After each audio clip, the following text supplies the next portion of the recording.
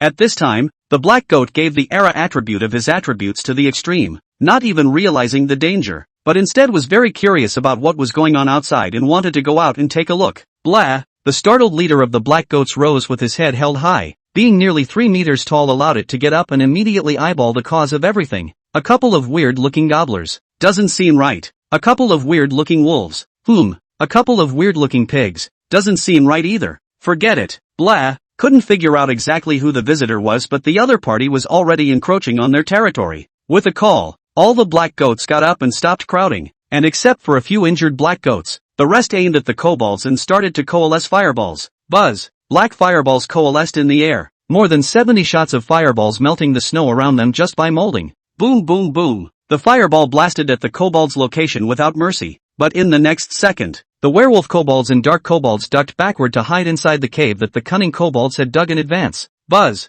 Buzz! Counterattacks from the goathorn kobolds also slammed into the black goats and hit the taller black goat's leader with pinpoint accuracy. Blah! The leader of the black goat was very angry, because in its perception, the fact that the flame didn't hurt was completely provocative. But in reality, it wasn't that the goathorn kobold's flames didn't hurt, but that the paralyzing toxin contained within them did its job right from the start. Hit the opponent so that the opponent feels no pain and thus ignores the attack. And, let's not forget that the goathorn kobold's toxins are not of this kind, but also emetic. As a result, the black goat leader's eyes gradually turned scarlet, and from time to time, he glanced at the female black goat beside himself. No, this is combat. The black goat leader shook his head, then switched to a you to watch, and at this time, the black goats that had lost their leader's command began to attack at random, with all sorts of fireballs landing wherever they could. If you can't see the kobolds, you can land on the spot where the kobolds originally stayed, or you can directly land on your feet to melt the snow under your feet. And anyway, the skill has already coalesced, so you don't have to use it for nothing. And in contrast to the disorganized black goats, the goblins, led by the cunning rabbit goblins, had begun to march towards the black goats' feet. The knack for digging holes was in full effect at this moment, as they silently made their way to the foot of the black goats to drop more toxins into the flock. Facing the black goats head-on can cause huge damage, then not facing them head-on. Poison them, retreat when the poisoning is complete. Just round them up and wait until the toxin kicks in, and that's when the sheep die. In fact, the black goats themselves were very powerful, and when they charged they were like a group of heavily armored cavalry, which could not be stopped by the size of today's kobolds, and they could also release skills on the way to charge. This is equivalent to combining the charge of heavy armor with the harshness of light cavalry, and would have been an invincible army. The worst thing the kobolds did was to hide in the freshly dug caves and play whack-a-mole with the other side if they charged. Unfortunately, it was a bunch of stupid sheep that didn't look like they wanted to charge in the slightest. For them, why run far when they can stand and fight? Some sheep even felt that instead of fighting the fleeing kobolds, they should first melt the snow under their feet. The war had been fought for a long time, and without the command of the chief they had stood firm and put their skills in place. So it was that more and more of the black goats were invaded and seized by the toxin, the bites and cuts bearing the kobold's toxin. Blah! Some of the black goats had already begun to lay hands on their companions beside them, and in the depths of love, things like male and female no longer mattered. Most of the ewes were in the inner circle around the alpha, and they had to find their sidekick to make do. This war, men on men. The chief, on the other hand, had long since been poisoned by the focus of the many kobolds, and was currently coloring the ewes as well. A good war had just begun to be fought in less than 10 minutes, and the enemy was already in disarray. In the middle of the territory, Chenyi anxiously waited for the results. Finally, Dark Goblin killed Black Goat. Experience plus 600. Energy Stone x3. Dark Goblin killed Black Goat. Experience plus 600. Energy Stone x3. Werewolf Goblin killed Black Goat. Experience plus 600. Energy Stones x3. The Werewolf Goblin has been upgraded and is currently at level LV7. Goathorned Kobold killed Black Goat. Experience plus 600. Energy Stone x3. Pigman Kobolds. Goathorned Kobold killed the Bronze Boss Black Goat leader. Experience plus 3000. Energy Stone x50. Exotic Crystal x1. The Goat-horned Kobold has been upgraded and is currently at level LV8. Dark Kobolds. Ha ha ha ha, great. It actually did work. Chunyi was in a happy mood, and his hanging heart was finally put down. Raiding an enemy army in the middle of a snowy night was certainly risky behavior, but he succeeded. Every now and then among the beeps came the news of kobolds upgrading and kobolds being killed, while his own kobolds had not lost a single one. This is undoubtedly the best possible outcome. Not only did the attack succeed, but it also managed to explode the foreign crystals. With this, then his territory could see an all-around upgrade. Chunyi pulled up the current requirements for upgrading the territory in spring water and took a general look. 1 alien crystals, already acquired, and 350 wood is enough. Energy stones are still about 70 short, which is not much of a problem as they keep going up along with the kills. The only thing missing then, is the stone? He opened it up to look at the trading area to search for stones, and what caught his eye was a bunch of 100 units of stones for sale. 100 units of stone, marked down to 1 unit of meat, or 1 hide. 100 units of stone, marked down to 1 unit of meat, or other food. Private chat if you have it. 100 units of stone, mark up, meat. The stones all seem to have come from one person, which judging by the others' needs would have been some lord on the verge of starvation. Chunyi didn't pay too much attention to the other party, just casually exchanged 300 units of stones. This time the materials for upgrading could all be enough. Upgraded Fountain of Conception and Territory. Here I come. Open the panel. Dark Goblin Breeding Fountain, Unique Soldier Building. Initial level, 1. Number of kobolds that can be bred per day, 5. Current energy required for conception, 50. Materials required for promotion, 1 xenocrystal. 50 units of wood. 30 units of stone. Conditions are in place for upgrading. Dark Kobold Territory. Territory level, LV1. Territory size, 300 meters. Territorial capabilities, provide minimal protection, with post-invasion message notification. Required for leveling up, 300 units of wood, 500 units of stone, 300 energy stones. Upgradable with conditions for upgrading. Chunyi took one last admiring glance at this LV1 panel and said, upgrade. Buzz. A white light fell from the sky, and instead of landing on top of the territory, it landed on Chunyi. Chapter 13, Hell Skeleton. Indestructible characteristics. Congratulations, your territory has reached LV2, and you have opened the Lord's panel. Congratulations on reaching LV2. Your territory has expanded to 1,000 meters. Congratulations on your territory reaching LV2. You have gained the ability to share vision and remote command. Congratulations on your Fountain of Gestation reaching LV2. The number of fusion genes in the newborn kobolds has been upgraded to 2. Congratulations on your Fountain of Conception reaching LV2. The resources needed to summon kobolds have been reduced. Congratulations on becoming the first lord whose territory has reached LV2. You can pick any 2 territory buildings to strengthen your territory. Congratulations on being the first lord whose Fountain of Conception has reached LV2. You have been awarded a scroll gift pack. The dazzling white light illuminated Chunya's territory, and he gained great benefits from it. Sure enough, the upgraded Fountain of Breeding can fuse more troop types.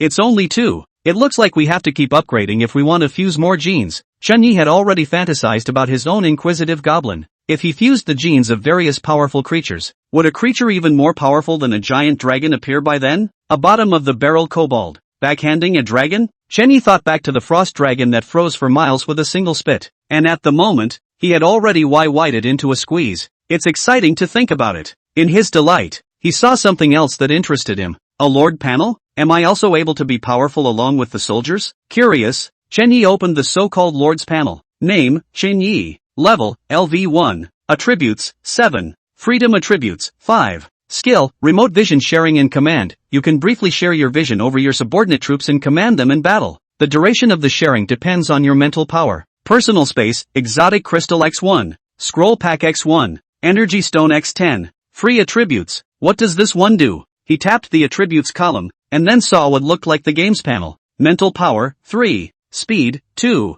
Power, 1. Stamina, 1. Is this my current state? Chunyi tried to add 5 points of free attributes on top of his mental strength and speed, and the panel changed to become mental power, 6. Speed, 5. And his own attributes came to 12, and his free attributes became 0. Chunyi secretly sighed. It really is just like the game interface. After roughly figuring out the attributes and personal panel, he then set his sights on the scroll gift bag again. Clicking to open the gift bag, a white light flashed, followed by a scroll lying quietly within his personal space. First order fire rain scroll. After using the scroll you can drop a high temperature fire rain with a range of 300 meters on a designated spot. That's understandable. Chen Yi secretly nodded his head and used his divine power scrolls to sway the battlefield, so that he was more like a secluded lord behind the scenes. Spinning around, all eyes were placed on the final selection of territorial buildings. The rewards of being the first lord to upgrade his territory and spring himself could not be described as less generous. Not only do you have a skill scroll, but you also get to whore out 2 territory buildings for nothing, which is just awesome.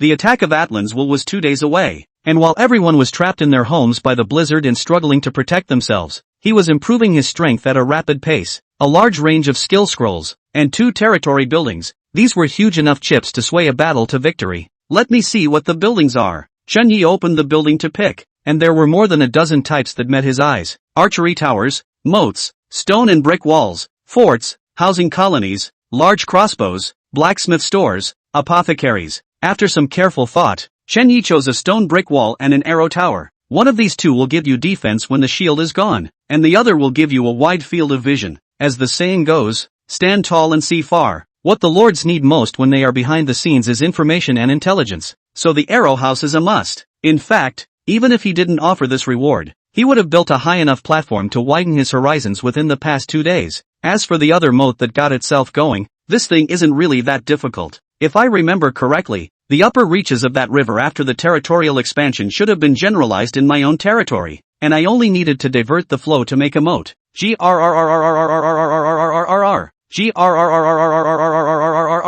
Chen Yi's rewards had been collected and he had just placed a stone and brick city wall with a range of 300 meters when he saw a group of kobolds dragging a black goat that was even bigger than his own size was excitedly returning to his territory. The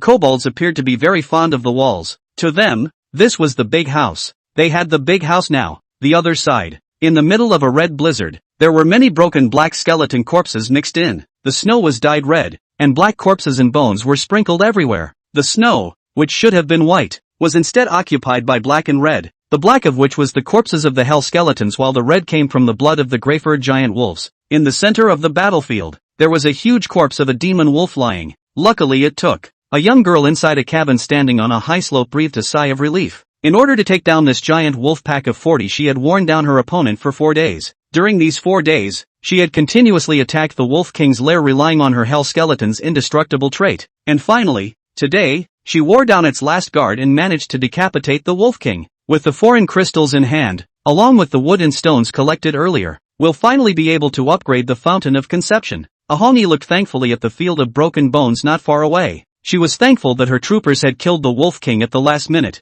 and she was thankful that the Wolf King had exploded the exotic crystals that she needed. As long as the upgraded Fountain of Conception could lower her consumption, or give any new skeleton soldier types, then she would be sure to take on the Holy Rank Lords. Yes, it was the Holy Order. The reason why she dared to do so was because her hell skeleton itself was of the quality of gold, although her troop types are among the weaker ones in the gold level. As long as she is ahead of the number of troop types in terms of breeding springs, she can still kill in all directions by virtue of the indestructible characteristics of her troop types. Ihongdi's previous statement of her trait in the middle of the chat group was just a message she wanted to investigate to verify if her trait was an isolated case or if everyone had a trait. She had then made a point of describing her gold-ranked qualities as bronze to lower and confuse her future competitors. And as it turned out, she was pleased. She's special, and traits like that are possessed by very few people. Even among the 100,000 there was only her indestructible and another anti-poison. And something like anti-poison, even with full resistance, couldn't turn over much. Therefore, in the aspect of combat prowess, she is just exceptional. In other words, she's the one with the most potential, the woman destined to be at the top. She has always been very ambitious and has been strong all her life. While others dared not blow their own advantage, she dared.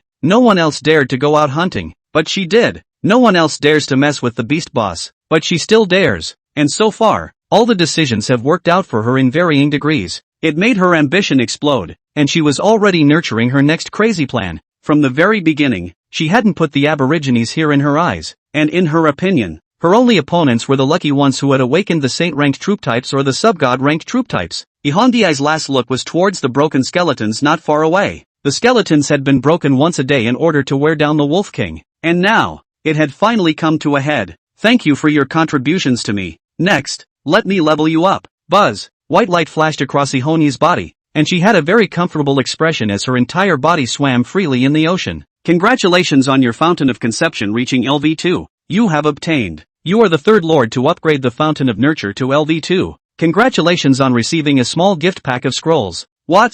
Shihongi's slowly closed eyes opened abruptly. She was surprised. I'm actually not the first? There were two other people who solved bronze level bosses before me? A moment of shock, then relief. Yes, it must be some lucky person of the Holy Order. Ihonyi thought about it. Her own 3 hell skeletons took 4 days to brush up to the level she barely reached, and the one that could get ahead of her must be of the holy rank. No, maybe it's a sub-god. Her eyes sharpened. Although I myself am not the first, I am the third, which means that I have surpassed the vast majority of the lords and some of the holy rank lords, with a gold quality that can surpass some of the holy ranks. Sure enough, my hell skeleton is the strongest. Ihongi nodded secretly, her heart making up her mind. My advantage lies in the number of soldiers, and now that the Fountain of Breeding has been upgraded, the advantage of summoning skeletons with greatly reduced consumption will begin to formally come into play. Since the first place in the Fountain of Conception had already been taken, she would compete for the first place in upgrading her territory. I'll take the first place in the territory upgrade.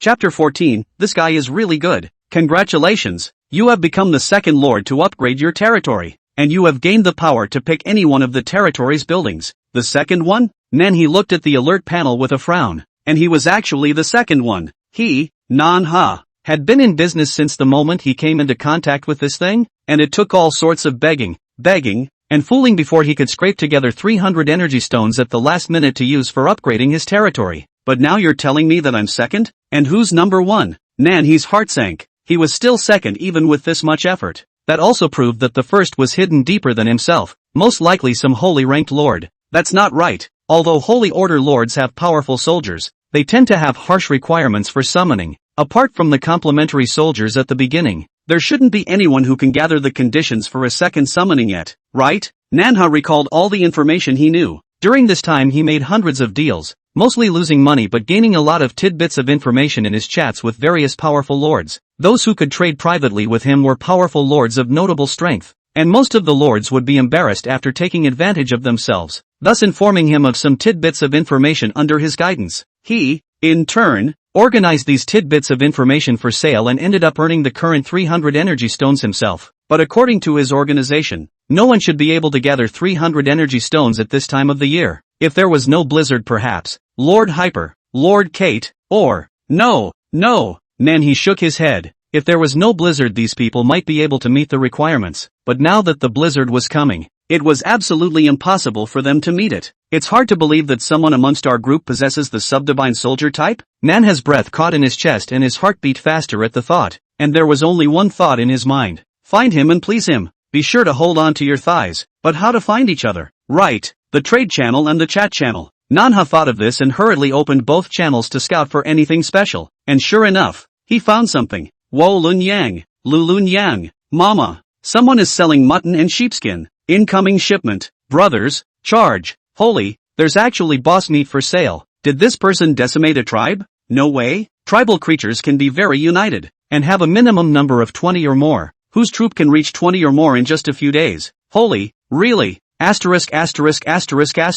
Charge, guys, charge. Don't be in a hurry. I'm hanging big. Let me say a few words. You keep shouting for the brothers to rush. Why don't you rush yourselves? Isn't it a trick? Humph. Brothers, wait for me to find out. 55,555. Brothers, rush. There really is boss meat for sale, and boss meat also has the special effect of enhancing the strength of the Lord itself. Manhwa looked at the message in the middle of the synthesized channel suspiciously. Why don't you buy this kind of good stuff yourself, instead of shouting it out in the group? Then switched to the trading area. Immediately after, he froze in place. He felt as if he had met a peer. His belief is that he wants to be a businessman who works less and does more. And this one in front of him. Trader, definitely a trader. 1 unit of black goat boss meat. Price tag, 2 energy stones. 10 units of black goat meat. Price tag, 1 energy stone. A sheepskin. Price tag, 2 energy stones. 1 unit. Black. Really black. Trader, this man is definitely a trader. But, so want to have it. Then he looked at the wide array of various sheep for sale in the trading area, and the shocking selling prices made him call out the other party as a trader. Yet, parties sell things that are necessities in the middle of a blizzard. So, while expensive, it hangs over the crowd. No wonder a lot of people in general chat let come here to see it. Really just looking. It's something that's tempting, but it's expensive, and it's going to be quite a bit of meat on the bone if you want to buy it. At this particular time when people were saving their money for summoning soldiers, very few people were buying household items. Suddenly, the cursor flashed and one item disappeared, and the message from the comprehensive chat attracted many landlords who didn't care about money to start buying. The sheepskin disappeared. The boss lamb has disappeared. The lamb disappeared. Bye. This is it. Nanny watched as one item quickly disappeared inside. He was instantly empty immediately. He clicked on the transaction. If you don't buy it, it'll be gone. It's all good. You must buy it. Bye. Ha ha, I got it. Ha ha, I grabbed a hammer. Damn. Traitors. Exasperated, Manhwa threw the rough wooden hammerhead he was holding onto the ground. His grandmother, who spends all her life hunting birds, was pecked blind by a bird today. Manhwa's chest heaved up and down, his fists clenched and whitened. He purchased by looking at Chunyi this personal store to go. Watching people disappear one item at a time, he got anxious and joined the army of snatchers. The other party's sale items were almost always calculated by energy stones, so he didn't look at them, he just grabbed them. But that nice guy put a rough wooden hammer with a price tag of 1 energy stone in the trading area, huh? It's still used. Manhwa glanced at the rough wooden hammer that had grown hairy. What the can I put up with? Isn't this bullying honest people? He angrily opened Chunya's private channel. He did have an opposing channel. He wanted justice. Angry thumbs flew. Brother, is there still black goat boss meat? I just clicked the wrong one to grab a hammer. 5555. Aggro. JPG.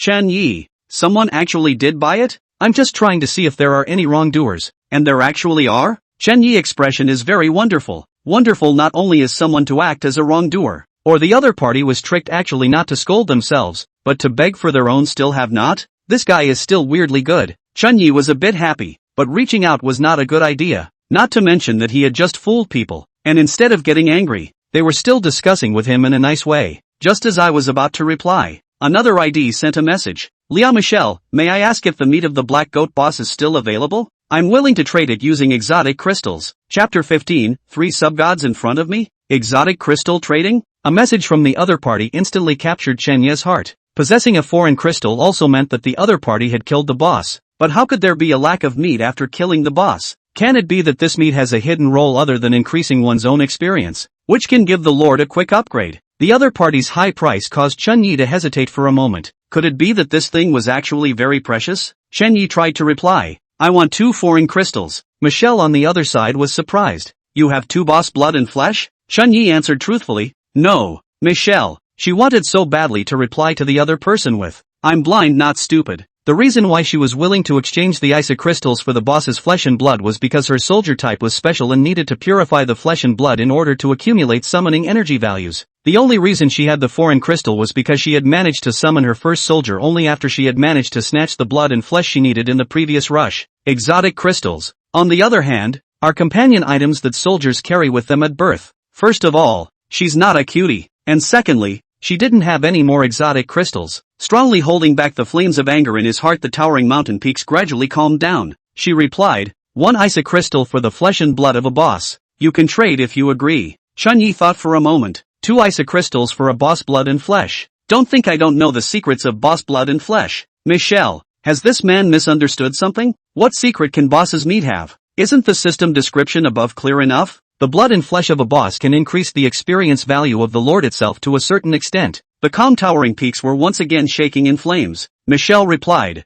whether the boss has a secret or not you know best. I'm buying it because of the special type of soldier. If you don't buy it I'll find the next one. Chunyi pondered for a moment. Well, that's a valid reason. And indeed, the systems panel doesn't say anything special about boss flesh and blood. He said, it can be traded. After thinking about it, I added the last sentence. But I have already sold 10 units of meat, and now there are only 30 units of meat left. Well, it's incomplete, but it's not haggling. Mishware's snow white shell teeth clenched, her red lips almost bleeding, her hands constantly trembling. This person, how can he be so shameless? Does he think he's got me? At this moment, Michelle was so angry that she no longer knew how to speak. 10,000 times, the thin eyebrows became a dance, and the fingers kept clenching empty. However, the other party had really gotten the better of himself. I should have known better than to tell him about my special type of soldier. Michelle forced herself to take a long time before shakily typing out the word good. You have lost 30 units of black goat boss meat. You have gained 1 Zena crystal.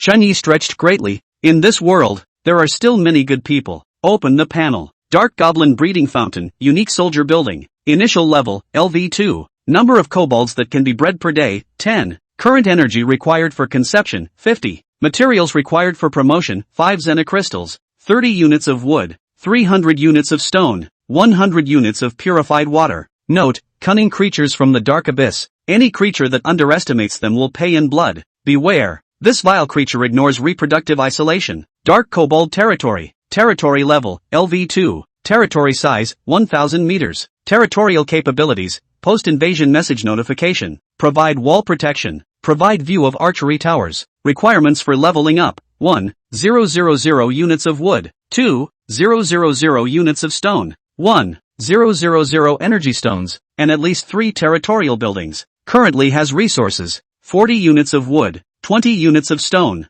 55 sheepskins, 2 groundhog skins, 29 units of soft-boned rabbit skins, 20 units of soft-boned rabbit meat, 10 units of groundhog meat, 12 soft-boned rabbit heads, 10 pregnant ewes. Shen Yi roughly scanned the panels of his territory and springs. This time the upgrade required more energy stones and foreign crystals. The task was arduous. The benefits of being first were not inexpensive. Whether it was a city wall, an arrow tower, or a first-order scroll, this could be an existence that was enough to become a base at the moment. He got the benefit of 2 firsts this time around, and he'll want to fight for the next one. What's more, the level of the spring water was also related to the number of genes that one's kobold could fuse, something that was one's true heritage. There were still 2 days to go before the protective shield disappeared, and the blizzard outside the territory had already thickened to a full meter. That's already high enough to drown a kobold. It was no longer practical to go out and look for resources, and one could only obtain the resources one wanted through trading. Big brother? Biggie? Is there any more meat from the Black Goat boss? I can buy it at a high price. The message from South River flashed again. Instead, Chen Yi replied, sorry, there's no more. It's just been all wrapped up by a rich woman. On the other side, Nanha hammered the air angrily. Asterisk asterisk asterisk asterisk. Damn rich, damn crooks. He had just upgraded his territory to open the Lord panel, and had heard that boss meats could increase his experience, and was planning to purchase a piece to try it out, but there was actually no piece left. Traitor, traitor, rich bitch, draw a circle and curse you all, crazy to crazy, angry to angry. But by the time he calmed down, then he could only send a smiley face to the other party and said, that would be a shame. If you want to sell boss meat next time, big brother, you can find me. I'll give you a discount here. Though unwillingly, the other party was probably the big guy with the subgod weapon type. Therefore, Nam needs to please the other side. Also, big brother and rich girl. What a perfect match. Damn it. At this point, the real holy ranked big man sat messing around on top of a snowy subdragon's back. Dang snowy Aaron, upgrading springs is actually 4th place? Am I not a high-ranking soldier among the holy ranks? Aren't I just the good luck lord who happens to be able to adapt to icy conditions? I should be the strongest under the subgods in this situation? Why is it 4th? The 3 subgods in front. Is the competition that tough? Chapter 16, Adequate Preparation. Baga, who has taken my mutton? Shall I rest? Lamb on a small day. 2, still want mutton on a small day? Line up behind the dog. That's right, my flaming lion hasn't had its fill yet. You're in the back of the line. Don't grab it, everyone. There's no use being a full dead man before you die. Leave the meat for those who need it. I can't grab it. Asterisk asterisk asterisk asterisk. Look at what you're saying. Silver soldiers are great. Believe it or not. I'll cyberstorm you. With both of us? Report your address. And when it's 2 days later, as long as it's no more than 300 kilometers, I'll dispatch my golden mud dragons to kill you single-handedly offline. Gentlemen, let me interject. Is there any quick way to increase strength? Aren't you all in a hurry? There are less than 2 days left before the protection period ends.